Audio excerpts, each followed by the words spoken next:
This is episode 74 of the Illinois Nutrient Loss Reduction Podcast, Cover Crop Conversations, Barriers to Entry. I'm University of Illinois Extension's Todd Gleason.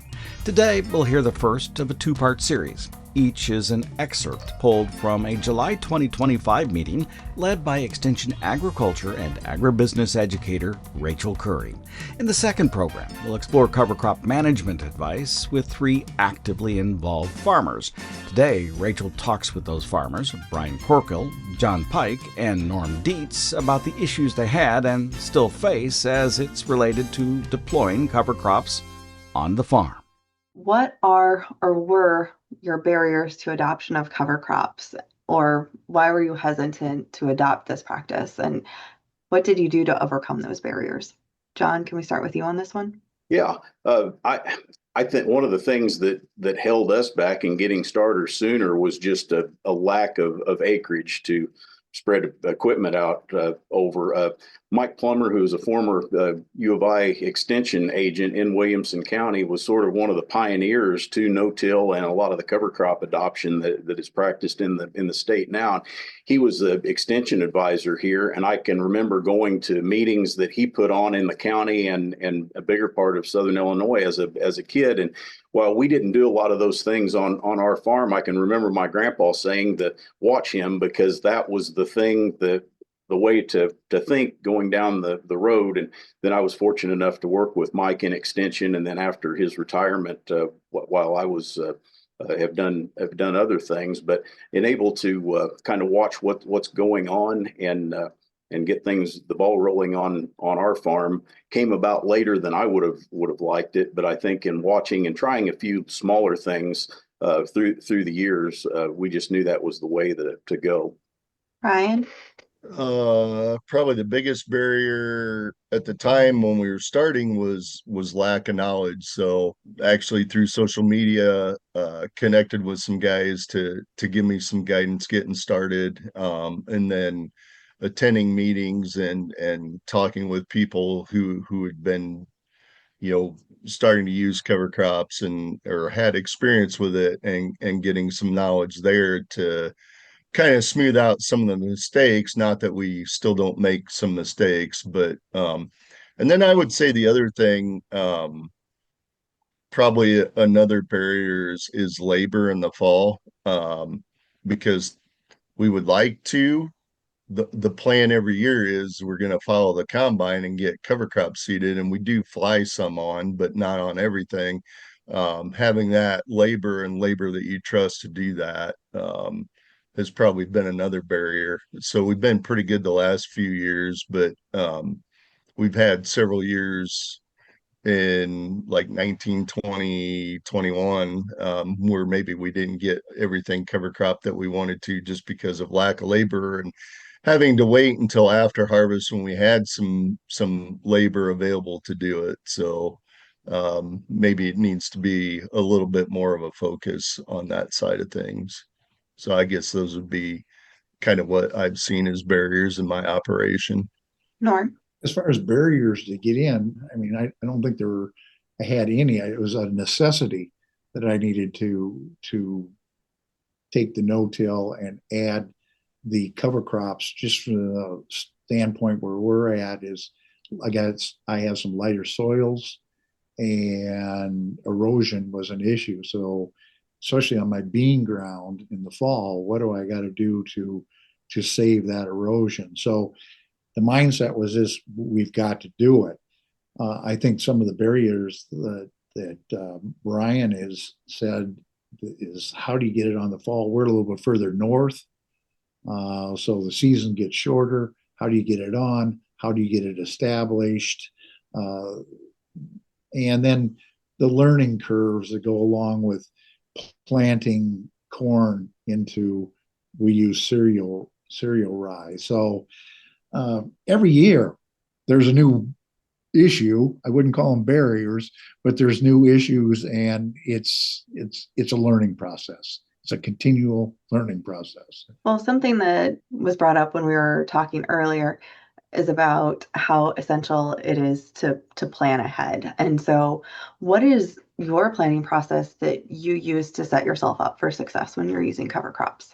I think the planning, I guess one other barrier I found uh, going into it was our local co-op that does my fertilizer application and spraying application. I mean, it was hard to get them to do some of the things I needed to do in the timing. So the pre-planning, I have to spend a lot of time in the winter with co-ops that this is what we're going to use. This is how we're going to apply it. This is when we need to apply it. So spend a lot of time in the winter planning for the next year of how you're going to kill the crop, how we're going to supply nitrogen to the crop, and how we're going to go forward to that crop. In the summer, you spend your time is how am I going to get the cover crop established? When are we going to do it? The labor to get it done, the timing to get it done. So it's a constant planning. You have to keep looking at the calendar and the timing of everything that goes with it. You got to take as much risk out of that as you possibly can. John? I would agree with Norm. The biggest change in being successful in adopting cover crops is the mindset and that planning, where you're planning on a rotational aspect rather than a seasonal aspect many times. So what you do with your herbicide selection within your soybean crop this year has a big bearing on the potential success or potential problems with cover crops that you might try to seed in the fall that would be conducive to corn, but they can be successfully controlled or really hampered by the development of that in the fall. So we need to take a look at the whole rotation and have figured out what we need to do with the crop ahead of when we will plant a specific cover crop for a specific reason, to make sure that we've got the path cleared for potential success and that we haven't created any self-imposed roadblocks. And I think that's one of the big things is that, we know how to manage a lot of these things, but the process of thinking through that management progression is different in this type of a system than it is a conventional system. And that's the key in my mind to success. Ryan, do you have anything you want to add? No, they pretty much spoke everything that was on the top of my mind.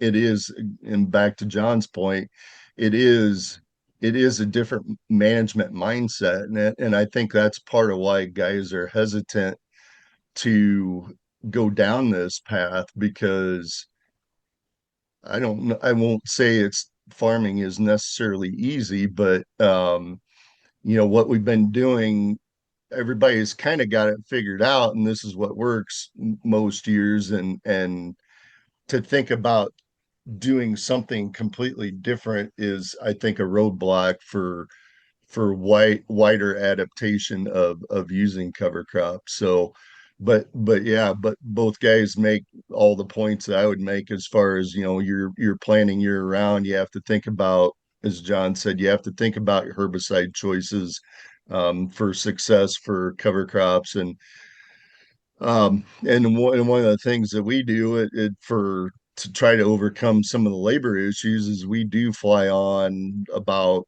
not quite half of our cover crops. And there are challenges with that, but there are things that you can do to mitigate some of the risks with that. It isn't always successful, but we've had better luck.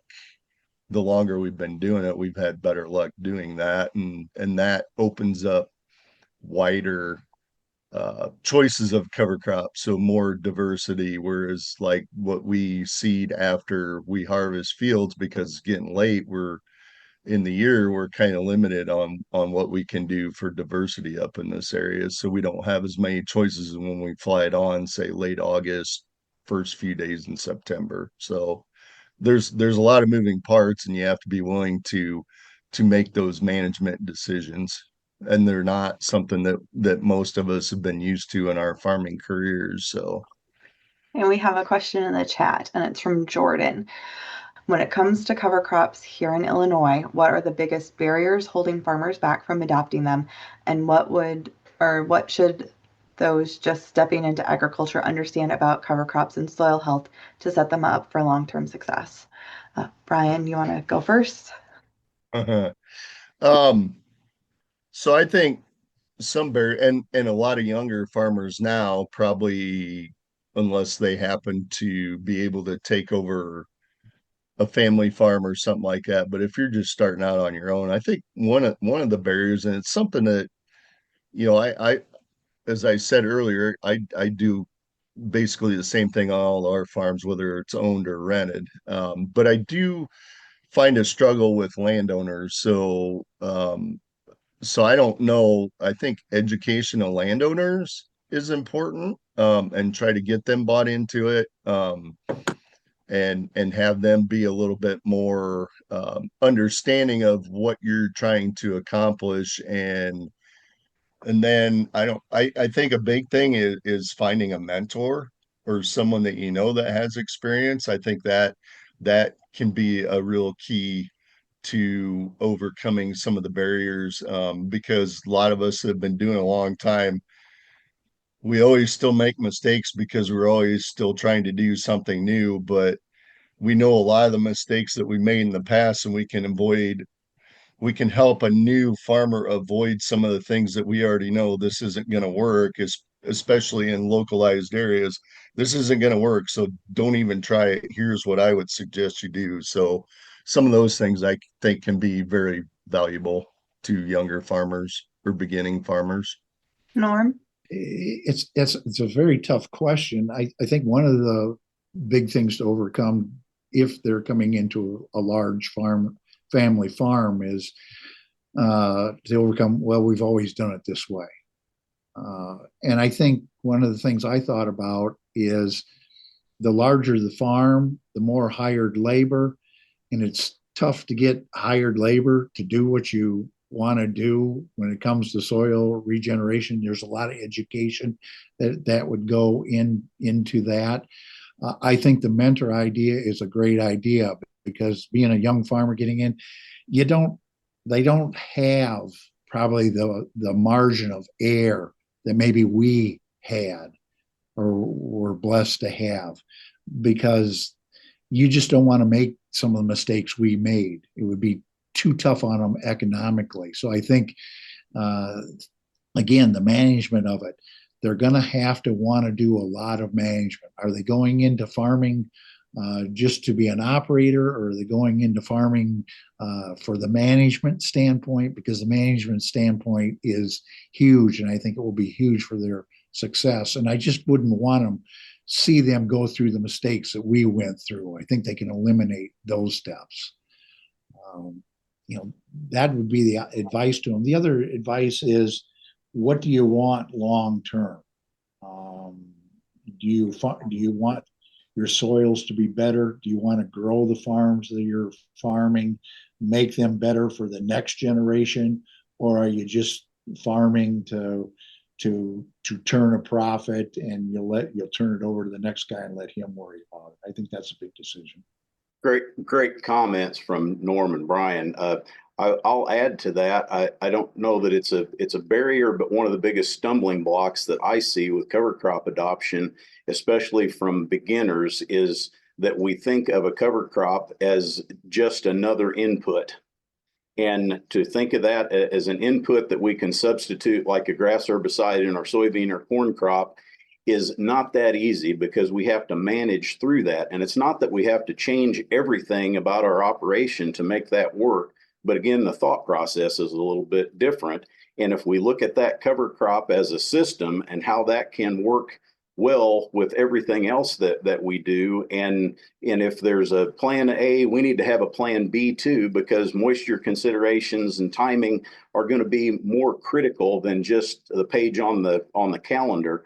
Another thing, back to Brian, is to find good mentors that are doing things, and not that you're going to find somebody necessarily that you're going to adopt every practice that they do, because we're all in slightly different situations. But if we can connect with the right people, there's a lot of things that we can adapt with the right management to fit our operation in a way that it probably wouldn't work someplace else. You got to have open mind and open ears. Like in this first half an hour, I've learned stuff from John and Brian just because I'm in tune to what they're saying that I'll probably utilize.